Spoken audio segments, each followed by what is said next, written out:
syndicated radio host, documentary filmmaker based in Austin, Texas. Okay, Alex, what are you doing here?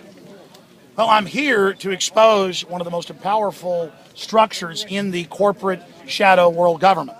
And we've gotten WikiLeaks documents. I've gotten documents out of the National Archives brought to me by federal employees who could be arrested for whistleblowing. We've published them. We know what goes on inside of there, and policy is being set during these meetings. They set up the European Union covertly, the beginnings of it. They have set up so many other programs. You've got government regulators meeting with the very industries that they regulate in private in the midst of this huge lobbying scandal here in the UK. We've got our own lobbying scandals in the United States. You have the mother of all lobbying operations going on right here in front of everybody. And for decades, at least in the U.S., they wouldn't even admit that this existed. I've got to give credit over here in the UK. The BBC's been reporting on it for probably 30 years. But the point is, and also getting access into it, because the BBC's been somewhat favorable, I would say, overall. But the point is that this is a real global shadow government they tried to deny, and now we have forced everybody to admit that it is going on. And there's a reason they didn't want the hot lights of public scrutiny on this, because they know once people start looking at it and investigating it, there's going to be more indictments like there were back in the 70s with the Lockheed Martin scandal. Okay, they'd say to you, this is just a private chat. This is a bit of blue sky thinking. Yeah, but it's a bit of blue sky thinking. Why are there helicopters overhead? Why are there so many spy agencies there in attendance? Because I've been inside the hotels in other parts of the world when we're all thrown out. I've stayed in after the hotel's in lockdown. Okay. What has happened as a result of other Bilderbergs? What you have, and this has all been declassified. Carol Quigley, back in the 60s, was allowed into their archives. He wrote a book called Tragedy and Hope that was for State Department officials to be able to understand, wait, we fund the fascists and the socialists, we fund the communists and the right-wingers. It was to understand the dialectic. And it was only meant for State Department, but it got out. And you can read the book. And it was Bill Clinton's mentor that wrote the book, who was a student of Cecil Rhodes. And the plan was take the British imperial model, but corporatize it worldwide. And basically the United States adopted it, established Bilderberg with the CIA at the helm in 1954, with the UK power structure and what was left of the European power structure under the Marshall Act to basically merge it all under a corporate governance structure. And that's what it is, and that's what is now been established. And they're above the law. They don't have to pay the same taxes the public does. They get diplomatic immunity. They get to have trillions of dollars in banker bailouts of taxpayer money, all in a unified, concerted, technocratic, corporate martial law takeover.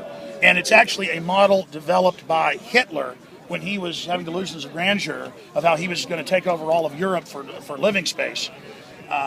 You can translate it into German, that they were going to use corporate governance again, kind of like they did with the Vichy French, putting a front up, but controlling it through finance and central banking. And that plan was actually adopted by the CIA in '54 through Bilderberg. So this is actually a Nazi German plan. That's why Prince Bernhard of the Netherlands, originally an SS officer, was the founder. It was actually a Nazi plan for global corporate governance that has now been expanded out. So if meetings like this are, as you say, they're opaque, they're undemocratic, they're clandestine, they're nefarious, they're even Nazi, what should happen to them?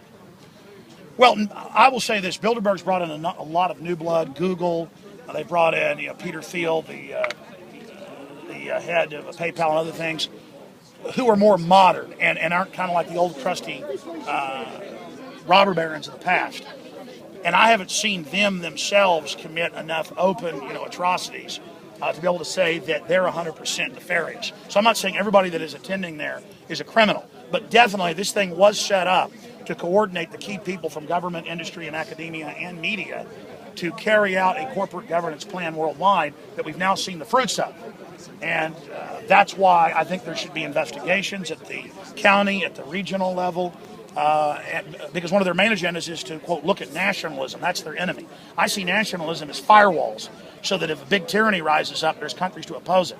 I mean, going back to opposing the Soviets, going back to opposing the Nazis, it was countries that were a firewall that could operate against it. But now with EU bureaucracy exempting themselves from taxes and things, you notice how that's the technocratic governance that no matter what you do in the EU Parliament, no matter what you do in your British Parliament, it's still overridden by the larger EU, that the BBC from day one has been there working with the Bilderberg group to push on the public. And if these meetings continue, then, Alex, you'll continue to turn up like this. Absolutely. We've had a huge victory. Now worldwide, the press is having to admit, okay, it exists. You were conspiracy theory kooks for saying powerful people meet in secret, nothing's going on. New York Times 4 years ago said that I was at a thing and there was no one there. They said I was completely insane, even though there were helicopters and troops flying all over the place. And then now it's, oh, you're crazy that you care that they're hiding in secret behind a ring of steel. So it just doesn't matter. The dinosaur media is killing itself. We're not destroying the dinosaur media. The dinosaur media is killing itself because it's bought and paid for by these same interests. And of course, that's the perfect Bilderberg model because they take taxpayers' money locally to pay for this ring of steel, just like the BBC takes taxpayer money to then put out the Bilderberg message. And I think there is some good stuff on the BBC, I want to be clear. I'm just saying generally it's been pretty positive coverage of the Bilderberg, but also some of the only mainstream media coverage because you guys were given access to them. So who knows, maybe you know what you're doing. But you can have a roundabout way there. The point is, it exists, and the new media is here in mass, and I think that's good. The new media, the citizen journalist media, has forced the power structure and all the king's horses and all the king's men to come here and try to put their New World Order back together again. And it's not going to work. Thank you very much, sir. Thank you. What's your name? Mark Whittaker. Here, let me see. Nice to meet you. Mark, good to meet you, buddy. Andrew, take care.